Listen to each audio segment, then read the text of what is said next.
ನಮಸ್ಕಾರ, ರಿವ್ಯೂ ಚಾನೆಲ್ಗೆ ಸ್ವಾಗತ. ನಾನು ಸೌಖ್ಯ ಗಾಂವ್ಕರ್. ಇದು ರಾಜ್ಯ ರಾಜಕಾರಣದ ಬಿಗ್ ಬ್ರೇಕಿಂಗ್ ನ್ಯೂಸ್. ಸರ್ಕಾರಕ್ಕೆ ಸಂಬಂಧಪಟ್ಟದ್ದು, ಮುಖ್ಯಮಂತ್ರಿಗಳಿಗೆ ಸಂಬಂಧಪಟ್ಟದ್ದು. ಮೈಸೂರು ಚಲೋ ಅಂತ ಹೊರಟೇ ಬಿಟ್ಟಿದ್ದಾರೆ ಮೈತ್ರಿಗಳು. ಬಿಜೆಪಿ ಜೆಡಿಎಸ್ ಸರ್ಕಾರದ ವಿರುದ್ಧ ಸಮರ ಸಾರಿದೆ. ಮುಖ್ಯಮಂತ್ರಿಗಳು ಕುರ್ಚಿಯಿಂದ ಇಳಿಯೋ ತನಕ, ರಾಜೀನಾಮೆ ಕೊಡಿಸೋ ತನಕ ಯಾವ ಕಾರಣಕ್ಕೂ ಹೆಜ್ಜೆ ಹಿಂದಕ್ಕಿಡಲ್ಲ ಅಂತ ತೀವ್ರ ಸ್ವರೂಪದಲ್ಲಿ ಪ್ರತಿಭಟಿಸೋದಿಕ್ಕೆ ಮತ್ತೆ ಒಗ್ಗಟ್ಟು ಪ್ರದರ್ಶನ ಶುರುವಾಗೇ ಬಿಟ್ಟಿದೆ. ತಮ್ಮ ಎಲ್ಲ ಭಿನ್ನಾಭಿಪ್ರಾಯಗಳನ್ನ ಬದಿಗೊತ್ತಿ ಈಗ ಯಾವ ರೀತಿ ಅಬ್ಬರಿಸ್ತಿದ್ದಾರೆ ಗಮನಿಸ್ತಾ ಇದ್ದೀವಿ. ಒಂದೊಂದು ಪಾಯಿಂಟ್ ಅಲ್ಲೂ ಕೂಡ ಹೋರಾಟ ಎಲ್ಲ ಫಿಕ್ಸ್ ಆಗಿದೆ. ಪ್ರತಿಯಾಗಿ ಕೌಂಟರ್ ಅಟ್ಯಾಕ್ ಮಾಡೋಕೆ ಕೈಪಡೆಯೂ ಸಿದ್ಧವಾಗಿದೆ. ಈ ಹೊತ್ತಲ್ಲಿ ಕುಮಾರಸ್ವಾಮಿ ಅವರಿಂದ ಸ್ಫೋಟಕ ವಿಚಾರ ಯಾರದು ಹಾಗಾದ್ರೆ? ಫೈಲ್ ರೆಡಿ ಮಾಡಿದವರು. ಮೂಡಾ ಕೇಸ್ನ ಅತಿ ದೊಡ್ಡ ರಹಸ್ಯವೊಂದನ್ನ ತೆರೆದಿಟ್ಟಿದ್ದಾರೆ HDK. ಮಾಹಿತಿ ಮುಂದೆ ಇಡ್ತಾ ಇದೀವಿ. ಮಿಸ್ ಮಾಡಿದ್ರೆ ನಮ್ಮ ಚಾನಲ್ನ ಸಬ್ಸ್ಕ್ರೈಬ್ ಮಾಡಿ, ನಿಮ್ಮ ಅಭಿಪ್ರಾಯ ಕಮೆಂಟ್ ಮಾಡಿ ತಿಳಿಸಿ. ಎಸ್ ವೀಕ್ಷಕರೇ, ಅಚ್ಚರಿಗೆ ಕಾರಣವಾಗಿದೆ. ಇಂತಹ ಹಲವು ಸುಳಿವುಗಳು ಅಲ್ಲೊಂದು ಇಲ್ಲೊಂದು ಸಿಕ್ಕಿದ್ವು. ಆದ್ರೆ ಈಗ ಅಧಿಕೃತವಾಗಿ ಕೇಂದ್ರ ಸಚಿವರು ಹೇಳ್ತಾ ಇದ್ದಾರೆ ಪಕ್ಕಾ ಮಾಹಿತಿ ಇದೆ ಅಂತ. ಏನದು ಹಾಗಾದ್ರೆ? ಈ ಮೂಡಾ ಕೇಸ್ನ ಅತಿ ದೊಡ್ಡ ರಹಸ್ಯ. ಈಗ ಸಿದ್ದರಾಮಯ್ಯನವರ ವಿರುದ್ಧ ಯಾರ್ಯಾರು ದಾಖಲೆಗಳನ್ನ ಹೊರಗಡೆ ಪ್ರದರ್ಶನ ಮಾಡಿದ್ರಲ್ವಾ, ಇದು ನಿನ್ನೆನೋ ಮೊನ್ನೆನೋ ನಡೆದಿದ್ದಲ್ವಲ್ಲ, ಮೊದಲೇ ನಡೆದಿದ್ದು. ಮತ್ತು ಬಿಜೆಪಿ ಸರ್ಕಾರದ ಅವಧಿಯಲ್ಲೇ ಕೊಟ್ಟಿದ್ದು ನನಗೆ ಅಂತಾನೆ ಸಿದ್ದರಾಮಯ್ಯನವರು ಸಮಜಾಯಿಷಿಗೆ ಅಸ್ತ್ರವಾಗಿ ಬಳಸ್ತಾ ಇದ್ದಾರೆ. ಸೊ ಇದು ಯಾರಿಗೂ ಗೊತ್ತಿಲ್ದಿರೋ ವಿಚಾರವೂ ಆಗಿರ್ಲಿಲ್ಲ. ಆದ್ರೆ ಈ ಸ್ವರೂಪದಲ್ಲಿರಬಹುದು ಅಂತ ಎಲ್ರಿಗೂ ಗೊತ್ತಿರ್ಲಿಲ್ಲ, ಕೆಲವ್ರಿಗೆ ಗೊತ್ತಿತ್ತೇನೋ. ಈಗಿದು ಬ್ಲಾಸ್ಟ್ ಆಯ್ತು. ಮತ್ತು ಸುಮ್ಮನೆ ಅಲ್ಲ, ಮುಖ್ಯಮಂತ್ರಿಗಳ ಕುರ್ಚಿ ಅಲುಗಾಡಿಸೋ ತನಕ ಬಂದು ನಿಂತಿದೆ. ಅಬ್ರಹಾಂ ಅವರು ಯಾವ ರೀತಿ ತೀವ್ರ ಸ್ವರೂಪದ ಕಾನೂನು ಹೋರಾಟ ಮಾಡೋದಕ್ಕೆ ತಯಾರಿ ಮಾಡ್ಕೊಂಡಿದ್ದಾರೆ ಅನ್ನೋದನ್ನ ನೋಡಿದ್ದೀವಿ. ಈಗ ವಕೀಲರು ಪ್ರಾಸಿಕ್ಯೂಷನ್ಗೆ ಕೊಟ್ಟೇ ಕೊಡ್ತಾರೆ ಅನ್ನೋ ನಂಬಿಕೆ ಇದೆ ಅಂತಿದ್ದಾರೆ ಅವರು. ಯಾಕಂದ್ರೆ ಅಲ್ಲಿರುವಂತ ದಾಖಲೆಗಳು ಹಾಗಿವೆ. ಇಲ್ಲವೇ ಇಲ್ಲದ ಕೃಷಿ ಭೂಮಿಯನ್ನ ಕನ್ವರ್ಷನ್ ಹಾಕೊಂಡಿರೋದು, ಇಲ್ಲವೇ ಇಲ್ಲದ ಕೃಷಿ ಭೂಮಿಯನ್ನ ಗಿಫ್ಟ್ ಡೀಡ್ ಆಗಿ ಮಾಡಿಕೊಟ್ಟಿದ್ದಂತೆ, ಅಲ್ಲಿ ಸೈಟ್ ಇರೋವಾಗ ಇದೆಲ್ಲ ಹೆಂಗಾಯ್ತು ಅನ್ನುವ ಕೆಲವು ದಾಖಲೆಗಳೇ ಸಾಕು ಪ್ರಾಸಿಕ್ಯೂಷನ್ ಕೊಡೋದಕ್ಕೆ ರಾಜ್ಯಪಾಲರು ಕನ್ವಿನ್ಸ್ ಆಗಿದ್ದಾರೆ ಅನ್ನೋ ರೀತಿಯಲ್ಲಿ ಅಬ್ರಹಾಂ ಮಾತಾಡ್ತಿದ್ದಾರೆ. ಕಾದ್ ನೋಡ್ತೀನಿ ಅಂತ. ಇಲ್ಲ, ಅವ್ರು ಕೋರ್ಟ್ಗೆ ಹೋಗೋಕ್ಕೂ ತಯಾರಿ ಮಾಡ್ಕೊಂಡೇ ಇರ್ತಾರೆ. ಸಹಜವಾಗಿ ಇಲ್ಲಿ ಪ್ರಾಸಿಕ್ಯೂಷನ್ಗೆ ಅನುಮತಿ ಸಿಕ್ಕಿಲ್ಲ ಅಥವಾ ವೇಟ್ ಮಾಡ್ತಿದ್ದಾರೆ, ನಿರ್ಧಾರ ತಗೊಳ್ಳಿಲ್ಲಪ್ಪ ರಾಜ್ಯಪಾಲರು, ಕೋರ್ಟ್ಗೆ ಹೋಗ್ಬೋದು. ಇಂತಿಷ್ಟು ಟೈಮ್ ಆದಮೇಲೆ ಖಾಸಗಿ ದೂರು ಕೊಟ್ಟವರು ಇತ್ಯರ್ಥ ಆಗಿಲ್ಲ ಅಂದರೆ ಕೋರ್ಟ್ಗೂ ಮೂವ್ ಆಗ್ತಾರೆ ಅವರು. ಸೊ ಬಿಡೋ ಲಕ್ಷಣ ಕಂಡು ಬರ್ತಿಲ್ಲ. ಹಾಗಾದ್ರೆ ಎಲ್ಲಿಂದ ಶುರುವಾಯಿತು ಅಂತ ಒಂದ್ಸಲ ನೆನಪು ಮಾಡ್ಕೊಳ್ಬೇಕು. ಮೈಸೂರಿಂದ ಶುರುವಾಯಿತು. ಕೆಲವು ಶಾಸಕರು ತೆಗೆದ್ರು, BJP ಅವರು, CT ರವಿ ಅವರು ಹೋಗಿ ಜಾಯ್ನ್ ಆದ್ರು, ಬೇರೆ ಬೇರೆ ನಾಯಕರೆಲ್ಲ ಧ್ವನಿ ಎತ್ತೋದಕ್ಕೆ ಶುರು ಮಾಡಿದ್ರು. ಹಾಗೆ RTI ಕಾರ್ಯಕರ್ತರು ಒಂದಿಬ್ರು ಸಿಕ್ಕಾಪಟ್ಟೆ ಆಕ್ಟಿವ್ ಆಗಿ ದಾಖಲೆಗಳನ್ನ ಹೊರಗಿಟ್ರು. ಕೊನೆಗೆ ಅವ್ರ ವಿರುದ್ಧನೇ ಈಗ ಕೇಸು ಮತ್ತೊಂದು ಅಂತೆಲ್ಲ ಬರ್ತಿದೆಯಲ್ಲ, ಅವರೇ ಕಬಳಿಸಿದ್ದಾರೆ, ಅವ್ರಿಗೆ ಸೈಟ್ ಕೊಟ್ಟಿದ್ದಾರೆ ಅಂತೆಲ್ಲ. ಆ RTI ಕಾರ್ಯಕರ್ತರು ಸಿಕ್ಕಾಪಟ್ಟೆ ಪ್ರಿಪೇರ್ಡ್ ಆಗಿ ಬಂದಿದ್ರು. ಹಾಗಾದ್ರೆ ಫೈಲು ತುಂಬಾ ನೀಟಾಗಿ ವ್ಯವಸ್ಥಿತವಾಗಿ ರೆಡಿ ಮಾಡಿಕೊಟ್ಟಿದ್ಯಾರು? ಕುಮಾರಸ್ವಾಮಿ ಅವರು ಬ್ಲಾಸ್ಟ್ ಮಾಡಿದ್ದಾರೆ. ನೋಡಿ ಸೀಕ್ರೆಟ್. ಮೊನ್ನೆ ನೋಡಿದ್ರೆ DK ಶಿವಕುಮಾರ್ ಅವರು ಸಿದ್ದರಾಮಯ್ಯನವರು ತಪ್ಪಿಲ್ಲ, ಬದಲಿ ನಿವೇಶನ ಕಾನೂನು ಪ್ರಕಾರವೇ ಪಡ್ಕೊಂಡಿದ್ದಾರೆ, ತಾಕತ್ತಿದ್ರೆ ಹಂಗ್ ಮಾಡಿ ಹಿಂಗ್ ಮಾಡಿ ಅಂತೆಲ್ಲ ಸವಾಲ್ ಹಾಕಿ ಕ್ಯಾಬಿನೆಟ್ ಅಲ್ಲಿ ತೀರ್ಮಾನ ಬೇರೆ ತಗೊಂಡು ಸಿದ್ದರಾಮಯ್ಯನವರ ಪರ ಬ್ಯಾಟ್ ಬೀಸಿದ್ರು. ವಿಜೇಂದ್ರ ವಿರುದ್ಧ ಏಕವಚನದಲ್ಲೆಲ್ಲ ವಾಗ್ದಾಳಿ ನಡೆಸಿದ್ರು. ಆದರೆ ಫೈಲ್ ನೀಟಾಗಿ ರೆಡಿ ಮಾಡಿಕೊಟ್ಟಿದ್ದೆ, ಎಲ್ಲೂ ತಪ್ಪಿಸ್ಕೊಳಕ್ಕಾಗಬಾರ್ದು. ಆ ರೀತಿ ನೀಟಾಗಿ ರೆಡಿ ಮಾಡಿಕೊಟ್ಟಿದ್ದೆ DK ಶಿವಕುಮಾರ್ ಅನ್ನುವ ಬಿಗ್ ಬಾಂಬ್ ಅನ್ನ ಸಿಡಿಸಿದ್ದಾರೆ. ರೆಡಿ ಮಾಡಿ ಯಾರಕ್ಕೆ ಕೊಟ್ರು? ಎಲ್ಲೆಲ್ಲಿ ಭದ್ರಾ ಮಾಡಬೇಕು, ಎಲ್ಲೆಲ್ಲಿ ಹೋರಾಟ ಮಾಡಬೇಕು, ಯಾರು ಹೊರಗಡೆ ತರಬೇಕು, ದಾಖಲೆಯನ್ನ ಬಹಿರಂಗಗೊಳಿಸ್ಬೇಕು, ಸಾರ್ವಜನಿಕರ ಕೈಗೆ ಸಿಗೋ ತರ ಮಾಡಬೇಕು ಅನ್ನೋ ರೀತಿ ತುಂಬಾ ಪ್ಲಾನ್ಡ್ ಆಗಿ ರೆಡಿ ಮಾಡಿಕೊಟ್ಟಿದ್ದು DK ಶಿವಕುಮಾರ್. ಈಗೇನ್ ಮಾತಾಡ್ತೀರಿ? ಇದೆಲ್ಲ ನಾಟಕ, ನಿಮ್ದು ಏನು ಅನ್ನೋದು ಗೊತ್ತಿಲ್ವಾ ಅಂತ ಕುಮಾರಸ್ವಾಮಿ ಅವರು ಬಿಗ್ ಬಾಂಬ್ ಸಿಡಿಸಿದ್ದಾರೆ. ಮೂಡಾ ಕೇಸ್ನ ಸಂಪೂರ್ಣ ಮಾಹಿತಿ ನನಗೆ ಗೊತ್ತು ಅಂತ. ಯಾವ ಕಾಂಗ್ರೆಸ್ ಉದ್ದಟತನದಲ್ಲಿ ಈ ರಾಜ್ಯದಲ್ಲಿ ಇನ್ನೂ 10 ವರ್ಷ ಇರ್ತೀನಿ ಅಂತ ಹೇಳಿದ್ದಾರೆ ಉಪಮುಖ್ಯಮಂತ್ರಿಗಳು. 10 ವರ್ಷ ಅಲ್ಲ, ಇನ್ನು 10 ತಿಂಗಳು ಮುಂದುವರಿರಿ, ನೋಡೋಣಂತೆ. 10 ವರ್ಷ ಆಮೇಲೆ ನೋಡೋಣಂತೆ. ನಿಮ್ಮ ಪಾಪದ ಕೂಡ ತುಂಬಿದೆ, ನಿಮ್ಮ ಪಾಪದ ಕೂಡ ತುಂಬಿದೆ. ಟವಲ್ ಹಾಸ್ಕೊಂಡು ಬಹಳ ಜನ ನಿಂತಿದ್ದಾರೆ ಕ್ಯೂನಲ್ಲಿ ಕಾಂಗ್ರೆಸ್ನಲ್ಲಿ. ಇವತ್ತು ಒಂದು ಕಡೆ ಪಾಪ ಏನು ನೆನ್ನೆ ಸಿದ್ದರಾಮಯ್ಯನವರ ಪರವಾಗಿ ವಿಜೇಂದ್ರ ಅವ್ರನ್ನ ಬಾಯಿಗೆ ಬಂದು ಏಕವಚನದಲ್ಲಿ ಬೈಕೊಂಡು ಅಲ್ಲಿಗೆ ನಿಮ್ಮ ಹತಾಶೆ ಏನು ಅನ್ನೋದನ್ನು ಗೊತ್ತಾಗ್ತದೆ ನಮಗೆ. ಯಡಿಯೂರಪ್ಪ ನಮ್ಮ ಸಿದ್ದರಾಮಯ್ಯನವರ ಪರವಾಗಿ ಏನು ಬಂದ್ರಿ ನೆನ್ನೆ, ಆ ದಾಖಲೆಗಳು ಸಾರ್ವಜನಿಕವಾಗಿ ಕೊಟ್ಟಿರೋದ್ರೆ ನೀವಲ್ವೇ. ಸಿದ್ದರಾಮಯ್ಯನವ್ರನ್ನ ಎಷ್ಟು ಬೇಗ ಇಳಿಸ್ತೀನಿ ಅಂತ ಹೇಳಿ ಎಲ್ಲ ರೀತಿ ದಾಖಲೆಗಳನ್ನು ಯಾರ್ಯಾರ ಕೈಲಿ ಕೊಟ್ಟು ಎಲ್ಲೆಲ್ಲಿ ಏನೇನು ಮಾಡಿಸ್ಬೇಕು ಎಲ್ಲ ರೆಡಿ ಮಾಡಿಸ್ಕೊಂಡು ಅಯ್ಯೋ ನಾನು ಸಿದ್ದರಾಮಯ್ಯನವ್ರ ಪರ, ಸಿದ್ದರಾಮಯ್ಯನವ್ರನ್ನ ಮುಟ್ಟಾಕ್ ಬಿಡಲ್ಲ. ಈ ಡ್ರಾಮಾ ಎಲ್ಲ ಯಾಕಪ್ಪ, ಇನ್ನೂ ಏನೇನು ನಾಟಕ ಆಡಬೇಕು ಅಂತ ಇದ್ದೀರಿ? ಅದರಿಂದ ನಾನು ನಿಮ್ಮ ಎಲ್ಲ ಪ್ರಶ್ನೆಗಳಿಗೆ ನಮ್ಮ ನಾಯಕರುಗಳಲ್ಲಿ ಏನು ಕೂತಿದ್ದಾರೆ ವೇದಿಕೆ ಮೇಲೆ, ನಮ್ಮೆಲ್ಲರಲ್ಲಿ ನೈತಿಕತೆ ಇಟ್ಟುಕೊಂಡಿದ್ದೇವೆ. ನೀವು 100 ಕ್ವಶನ್ ಅಲ್ಲ 200 ಪ್ರಶ್ನೆ ಮಾಡಿ ನಮ್ಮ ಮೇಲೆ ಉತ್ತರ ಕೊಡಲಿಕ್ಕೆ ತಯಾರಾಗಿದ್ದೇವೆ.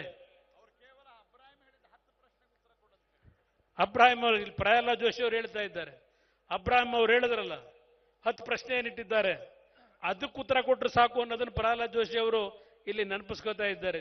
ಮೊನ್ನೆ ನೋಡಿದ್ರೆ ಡೆಲ್ಲಿಗೆ ಹೋದಾಗ ಸಿದ್ದರಾಮಯ್ಯನವರು ಸ್ವಪಕ್ಷೀಯರ ಸಂಚಿದೆ ಅಂತ ರಾಹುಲ್ ಗಾಂಧಿ ಅವ್ರಿಗೆ ಹೇಳಿ ಬಂದಿದ್ದಾರಂತೆ ಅನ್ನೋ ಸುದ್ದಿಗಳು ಕೇಳ್ತಿವೆ. ರಾಹುಲ್ ಗಾಂಧಿ ಅವರು ಕೂಡ ಒಂದಿಷ್ಟು ರಿಪೋರ್ಟ್ಗಳನ್ನು ತರಿಸ್ಕೊಂಡಿದ್ದಾರೆ. ಕಾನೂನು ಹೋರಾಟ ಮಾಡುವ ಮೂಲಕ ಆದರೂ ಸಿದ್ದರಾಮಯ್ಯ ಬೆನ್ನಿಗೆ ನಿಲ್ಲೋದಿಕ್ಕೆ, ರಾಷ್ಟ್ರಪತಿಗಳನ್ನ ಭೇಟಿಯಾಗಿ ದೂರು ಕೊಡೋದಕ್ಕೆಲ್ಲ ಸಿದ್ಧತೆ ಮಾಡ್ಕೊಳ್ತಿದ್ದಾರೆ. ಸಿದ್ದರಾಮಯ್ಯನವರು ಬೆನ್ನಿಗೆ ಹೈಕಮಾಂಡ್ ನಿಲ್ಲಬೇಕು ಅನ್ನೋ ರೀತಿಯಲ್ಲ ಒಂದು ಪ್ರಯತ್ನ ಆಗ್ತಿದೆ. ಆದರೆ DK ಶಿವಕುಮಾರ್ ಅವರು ಬಹಳ ಅಚ್ಚುಕಟ್ಟಾಗಿ ಇದನ್ನು ಸಾರ್ವಜನಿಕಗೊಳಿಸುವಲ್ಲಿ ಯಶಸ್ವಿಯಾಗಿದ್ದಾರೆ ಅಂತ ಕುಮಾರಸ್ವಾಮಿ ಅವರು ಈಗ ತೆರೆದಿಟ್ಟಿರೋದು ಸತ್ಯನ. ಅಷ್ಟೇ ಅಲ್ಲ, ಸೆಷನ್ನಲ್ಲಿ ಮೂಡಾ ಕೇಸ್ ಯಾಕೆ ಸ್ಟ್ರಾಂಗ್ ಆಗಿ ಹಿಡ್ಕೊಳ್ಳಿಲ್ಲ ಅಂತ BJP ಅವರಿಗೆ ಧಮಕಿ ಹಾಕಿದ್ದಾರಂತೆ ಕಾಂಗ್ರೆಸ್ನ ನಾಯಕ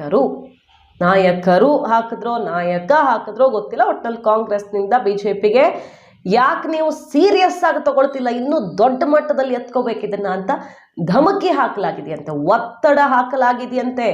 ಲಿಟ್ರಲಿ ನಮಗೆ ಹಿಂಸೆ ಕೊಟ್ಟಿದ್ದಾರೆ, ಇದನ್ನು ಬಿಡಬೇಡಿ ಅಂತ ಅನ್ನೋದನ್ನು ಕೂಡ ಇವತ್ತು ತೆರೆದಿಟ್ಟಿದ್ದಾರೆ ರಾಜ್ಯದ ಜನರ ಮುಂದೆ. ಸೊ ಮುಖ್ಯಮಂತ್ರಿಗಳನ್ನ ಕೆಳಗಿಳಿಸೋದಿಕ್ಕೆ ಸರ್ವ ಸಿದ್ಧತೆಗಳಾಗಿವೆ ಅಂತಿದ್ದಾರೆ. 10 ವರ್ಷ ಇರುತ್ತೆ ಕಾಂಗ್ರೆಸ್ ಸರ್ಕಾರ, ಅಲ್ಲ 10 ತಿಂಗಳು ಇರಲ್ಲ ಇನ್ನು ಮುಂದೆ. ಯಾಕಂದ್ರೆ ಅಷ್ಟು ದೊಡ್ಡ ಸಂಚೊಂದು ಪಕ್ಷದ ಒಳಗಡೆ ನಡೆದಿದೆ, ಶತಾಯಗತಾಯ ಮುಖ್ಯಮಂತ್ರಿಗಳನ್ನ ಕೆಳಗಿಳಿಸೋದಿಕ್ಕೆ ಅಂತ. ಈಗ ಸಿದ್ದರಾಮಯ್ಯನವರು ತೆರೆದ ಪುಸ್ತಕ ನಾನು ಅಂತಿದ್ದಾರೆ, ಯಾರ ಸಂಚು ಇದು ಗೊತ್ತು ಅಂತಿದ್ದಾರೆ, ಇದಕ್ಕೆಲ್ಲ ಹೆದರಲ್ಲ ಅಂತಿದ್ದಾರೆ, ಕಾನೂನು ಪ್ರಕಾರವೇ ನಡೆದಿರೋದು ಅಂತಿದ್ದಾರೆ. ಸೊ ಇಷ್ಟು ವರ್ಷ ಕಪ್ಪು ಚುಕ್ಕೆ ಇರಲಿಲ್ಲ. ಮತ್ತು ಸಾಮಾನ್ಯವಾಗಿ ಈ ಸರ್ಕಾರದ ಹಗರಣಗಳು ಸಾವಿರಾರು ಕೋಟಿ ಲೆಕ್ಕಾಚಾರದಲ್ಲಿ ಇರ್ತವೆ. ಈ ಕೇಸಲ್ಲಿ ಎಷ್ಟು 60-70 ಕೋಟಿ ಏನೋ ಲಾಸ್ ಆಗಿದೆ ಸರ್ಕಾರದ ಬೊಕ್ಕಸಕ್ಕೆ ಅಂತ ಮೊನ್ನೆ ಪ್ರತಾಪ್ ಸಿಂಹ ಅವ್ರು ಹೇಳಿದ್ರಲ್ಲ, ನೊಣ ತಿಂದು ಜಾತಿ ಕೆಡಿಸ್ಕೊಡ್ರು ಅಂತ. ಅಂದ್ರೆ ರಾಜಕಾರಣಿಗಳ ಲೆವೆಲ್ಗೆ ಅದೆಲ್ಲ ಬಹಳ ಸಣ್ಣದು ಅನ್ಸಬಹುದು, ದೊಡ್ಡ ದೊಡ್ಡ ಹಗರಣಗಳೇ ಆಗ್ಬಿಡ್ತಾವಲ್ಲ. ನೊಣ ತಿಂದು ಜಾತಿ ಕೆಡಿಸ್ಕೊಬೇಡಿ, ನಿಮ್ಗಿಂತ ಭ್ರಷ್ಟರಿದ್ದಾರೆ ಮುಖ್ಯಮಂತ್ರಿಗಳು. ಹಿಂದೆಲ್ಲ ಬೇರೆ ಬೇರೆ ಪಕ್ಷದವ್ರು ಕಂಪೇರ್ ಮಾಡಿದ್ರೆ ತಮ್ಮ ಪಕ್ಷದವ್ರಿಗೂ ಟಾಂಗ್ ಕೊಟ್ಕೊಂಡೇ ಹೇಳ್ತಾರೆ ಅವರು ಸಿದ್ದರಾಮಯ್ಯನವರು ಎಷ್ಟೋ ಬೆಟರು ಅಂತ. ಅದರ ಅರ್ಥ ಈ ರೀತಿಯದ್ದೆಲ್ಲ ಅಡ್ಜಸ್ಟ್ಮೆಂಟ್ ಮೇಲೆ ಎಲ್ಲ ಕಡೆ ಆಗೋಗಿರುತ್ತೆ. ಇದು ಓಪನ್ ಆಗಿ ಹೇಳ್ಕೊಳ್ಳೋದಲ್ಲ, ಬಟ್ ಎಲ್ಲರಿಗೂ ಅವ್ರವ್ರಿಗೆ ಗೊತ್ತಿರುತ್ತೆ. ಸುಮಾರು ಕಡೆಗಳಲ್ಲಿ ಬೇರೆ ಬೇರೆ ರಾಜ್ಯಗಳಲ್ಲಿ ಇಂತಹ ಎಷ್ಟೋ ಕೇಸ್ಗಳನ್ನು ಕಾಣಬಹುದೇನೋ.